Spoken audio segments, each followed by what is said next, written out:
Welcome back to my channel and welcome back to another Brexit video. After Boris Johnson has failed in Parliament 2 days in a row, he held a speech at a police school in Wakefield where he was not very prime ministerial, as I would say it, because although he already knows the Parliament passed the bill on an extension of the Brexit date, and it is to be expected that the House of Lords today will pass this bill, and on Monday the House of Commons will finally pass that bill. He said on this in this police school in Wakefield that he'd rather be dead in a ditch than asking the EU for permission. As far as I understand it, if it passes the House of Commons again on Monday and gets royal assent on Monday, as I mentioned before in another video, then this is law. The first thing is, I can't understand the Prime Minister saying that he won't obey the law. Of course, he probably is putting this in the context that he wants another general election, and if he gets the election on the 15th, he will probably immediately have the House of Commons, in case he has a majority, change that law.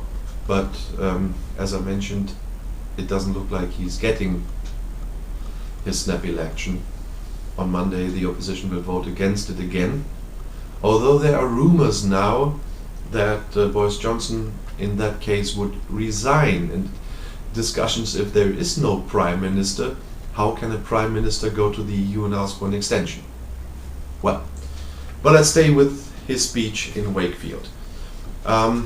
In such a political time, going to police school, holding a speech for the officers to be, is a valid thing. But using this occasion to answer questions of the press officially in front of the policemen and women from that school about Brexit and what's happening at the moment and what he's planning and so on, I really have a problem with that. He was using the policemen and women as prop for a campaign, and that is not something I can agree on. I personally, as a politician, wouldn't do that. So I try to be quite objective in my videos, but he makes it really hard for me to do that, and that for some time now. I'm sorry. The other point was that at the same day his brother resigned, as well as an MP, as a minister. I mean, if his own brother can't cope with what the Prime Minister is doing, how should other members of Parliament do that? That definitely had to do with prorogation, with kicking out 21 very honoured members of the Tory party out of the party and had their whip removed. I sometimes don't really know what I have to say about this. Something that said a lot and that was very eloquent, I must say, was the citizen of Wakefield that Boris Johnson met, that probably went viral on Twitter already. Please leave my town is the hashtag, if I remember correctly. The man was very polite, shook Boris Johnson's hand, and then said, "Please leave my town." I mean, how more polite can you tell someone to F off?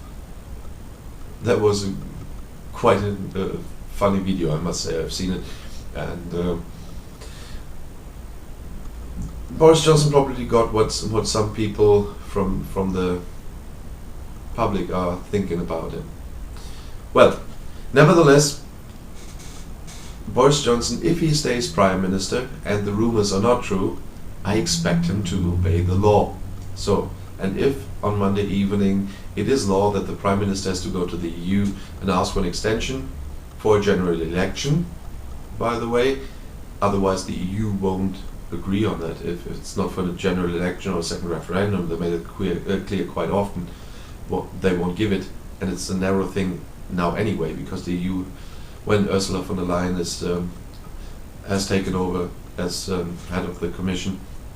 She will have to take care of the EU budget and so on. You probably heard a lot about this. And so there is not much more time than the 31st of January, even if they can get that. So we'll see. But I expect a Prime Minister to obey the law. But for now, that's it.